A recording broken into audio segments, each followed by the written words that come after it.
Devocional Uma Vida com Propósitos, de Rick Warren. Dia 19. Cultivando a comunidade. Você poderá ter uma comunidade saudável, sólida, bem-sucedida e que Deus aprova somente se trabalhar duro para fortalecer os relacionamentos, tratando todos com dignidade e honra. Tiago 3,18. Elas passaram a seguir o ensino dos apóstolos, a vida em comunidade, a refeição comunitária e a prática da oração. Atos 2,42. Comunidade exige comprometimento. Somente o Espírito Santo pode criar uma verdadeira comunhão entre cristãos, mas ele cultiva isso por meio das escolhas feitas e dos compromissos que fazemos. Paulo faz referência a essa dupla responsabilidade. Vocês estão unidos na paz por meio do Espírito, portanto, esforcem-se para continuar unidos desse modo. Efésios 4:3. É necessário tanto o poder de Deus quanto o esforço nosso para gerar uma comunidade cristã amorosa. Infelizmente, muitos crescem em famílias com relacionamentos adversos. Por isso, carecem das habilidades relacionais necessárias para experimentar a verdadeira comunhão. Eles devem ser ensinados a lidar e a se relacionar com os outros membros da família de Deus. Felizmente, o Novo Testamento é repleto de instruções sobre a vida em comunidade. Como afirma o apóstolo Paulo, escrevo-lhes estas coisas para que vocês saibam como viver na família de Deus. Essa família é a igreja. 1 Timóteo 3, 14 e 15. Se você está cansado de comunhão dissimulada e gostaria de cultivar uma comunidade amorosa e verdadeira em seu grupo, ou na classe de estudo, ou na igreja, será necessário fazer algumas escolhas difíceis e assumir alguns riscos. A vida em comunidade exige sinceridade. Você deve cuidar para que a verdade seja dita, em amor, claro, mesmo quando se sentir tentado a ignorar o problema ou evitar o assunto. Embora seja muito mais fácil permanecer em silêncio enquanto os outros à nossa volta prejudicam a si mesmos e aos outros com algumas práticas pecaminosas, essa não é uma atitude de amor. São poucos os que podem contar com alguém que os ame o suficiente para dizer-lhes a verdade, mesmo quando machuca. Então, continuo no caminho da autodestruição. Em geral, sabemos o que precisa ser dito a alguém, mas temores nos impedem de fazê-lo. A comunhão é sabotada pelo medo quando ninguém tem coragem de se manifestar, enquanto a vida de um membro desmorona. A Bíblia nos manda seguir a verdade em amor, Efésios 4:15. Porque não podemos viver em comunidade sem sinceridade. Salomão declara: a resposta sincera é sinal de uma amizade verdadeira, Provérbios 24:26. Às vezes isso significa importar-se o suficiente para repreender aquele que estiver em pecado ou sendo tentado a pecar. Paulo aconselha irmãos e irmãs: se alguém em seu grupo comete algum erro, vocês que são espirituais deverão procurar essa pessoa e gentilmente ajudá-la a se corrigir. Gálatas 6, de 1 a 2. Muitas comunidades e grupos mantêm um relacionamento superficial por recear os conflitos. Toda vez que uma questão delicada vem à tona, ela é imediatamente encoberta a fim de preservar a falsa sensação de paz. O Senhor Panos Quentes intervém e tenta aplacar os ânimos. O assunto nunca é resolvido e todos vivem com uma frustração encoberta. Todos sabem do problema, mas ninguém fala sobre ele abertamente. Isso cria um ambiente doentio de segredos e fofocas. Paulo é incisivo quanto a esse assunto. Essa nova vida traz mudanças, chega de mentiras, chega de fingimento. Falem a verdade. No corpo de Cristo, estamos, antes de tudo, conectados uns com os outros. Se você mente para alguém, está mentindo para você mesmo. A verdadeira comunhão no casamento, na amizade ou na igreja depende da franqueza.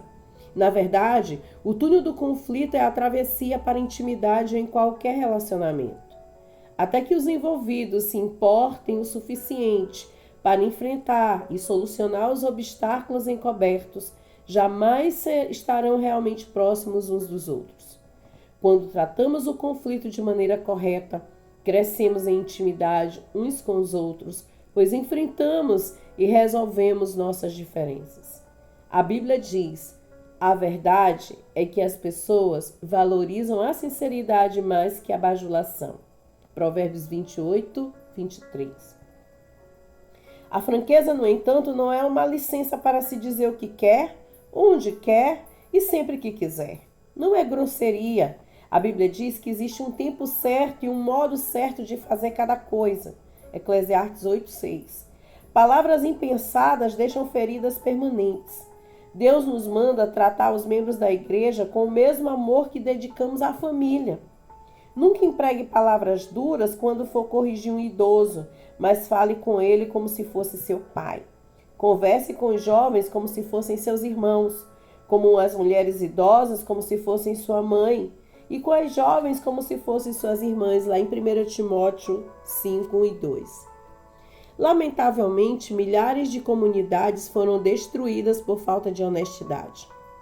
Paulo precisou repreender a igreja de Corinto pelo seu silêncio passivo ao permitir a imoralidade no meio deles. Visto que ninguém teve coragem de enfrentar o problema, ele então se pronunciou: vocês não podem apenas ficar olhando e esperar que tudo se resolva. Tratem da questão e resolvam o problema na autoridade de Jesus nosso Senhor, que estará presente entre vocês. Submetam a conduta desse homem perante todos. A arrogância e a insensibilidade de vocês nessa questão me perturbam. Vocês trataram o caso como se nada fosse.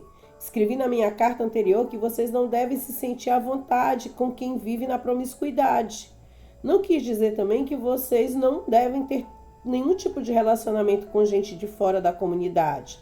O mesmo vale para os corruptos de nenhum tipo e para os religiosos impostores. Para não ter contato com esse tipo de gente, vocês teriam de sair do mundo. Mas eu estou dizendo que quando um amigo que alega ser cristão se comporta de modo promíscuo ou corrupto, cheio de revolta contra Deus ou contra os amigos, se embebeda ou se torna explorador, vocês não devem agir como se tudo isso fosse normal. Não podem simplesmente conviver com isso como se fosse um comportamento aceitável. Não sou responsável por aquilo que os de fora fazem, mas será que não temos nenhuma responsabilidade pelos que são da comunidade cristã? 1 Coríntios 5, de 3 a 12. A vida em comunidade exige humildade.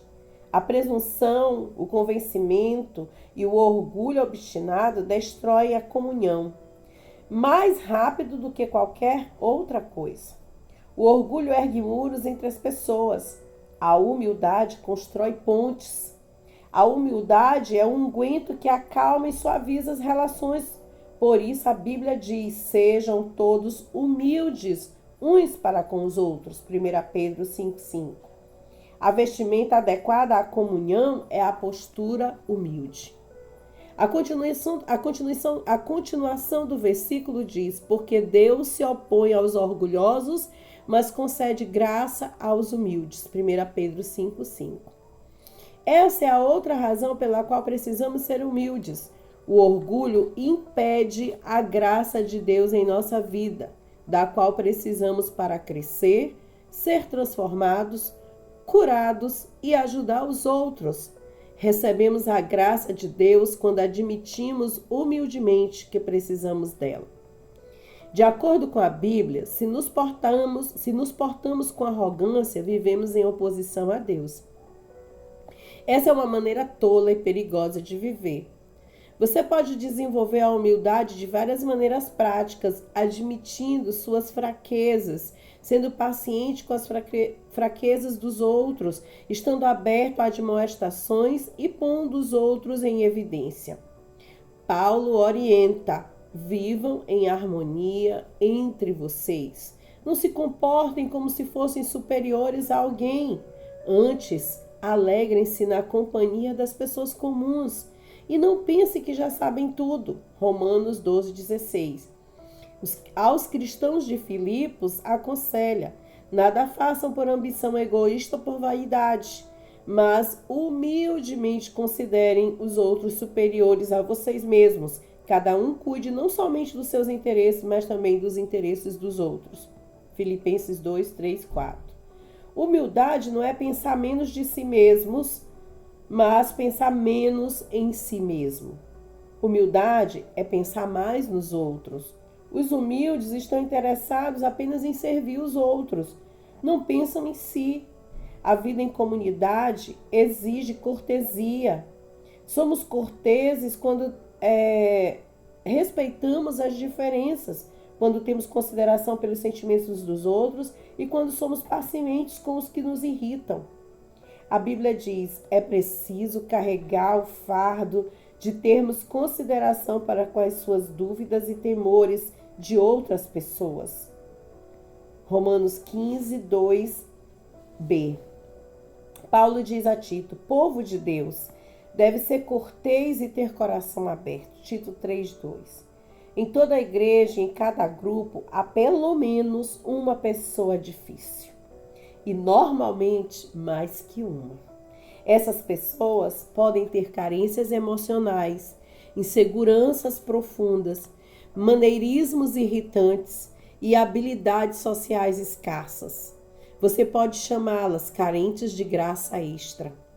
Deus colocou essas pessoas em nosso meio tanto para benefício delas quanto nosso. Elas são uma oportunidade para crescermos e um teste para a comunhão. Será que conseguiremos amá-las como irmãos e irmãs, tratando-as com dignidade? Em uma família de verdade, a aceitação não se baseia em critérios como inteligência, beleza ou talento de cada membro, mas no fato de pertencermos uns aos outros. Defendemos e protegemos a família. Um membro da família pode ser um pouco tolo, mas ainda assim é um de nós. Da mesma forma, a Bíblia diz: sejam dedicados uns aos outros como uma família afetuosa. Aprimore-se em demonstrar respeito uns para com os outros. Romanos 12:10. A verdade é que todos temos peculiaridades e traços de temperamentos irritantes, mas a comunidade não depende de sermos todos compatíveis. O fundamento para termos comunhão é nosso relacionamento com Deus. Somos uma família. Um elemento essencial para a cortesia é conhecer a origem das pessoas. Descubra o histórico delas. Quando você souber as experiências pelas quais já passaram, certamente será mais compreensível. Em vez de pensar na distância que ainda precisam percorrer, pense no trajeto que já percorreram, apesar da dor que carregam. Outro procedimento que faz parte da cortesia é não subestimar as dúvidas dos outros. O fato de você não temer alguma coisa não torna esse sentimento inválido.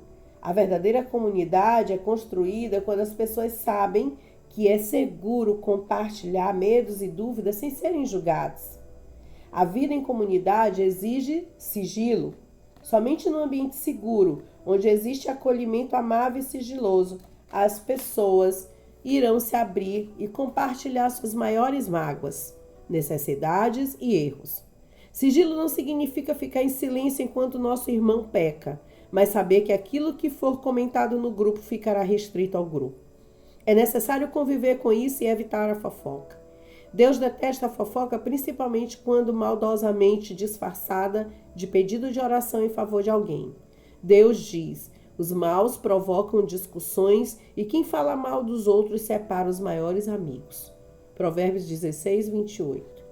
A fofoca sempre causa mágoa e discórdia, e isso destrói amizades. Deus deixa isso claro quando nos orienta a advertir os que causam dissensão entre os cristãos. Tito 3,10. Eles podem até deixar o grupo ou a igreja ao serem confrontados com ações que semeiam a discórdia. Contudo, a comunhão da igreja é mais importante que qualquer indivíduo. A vida em comunidade exige constância.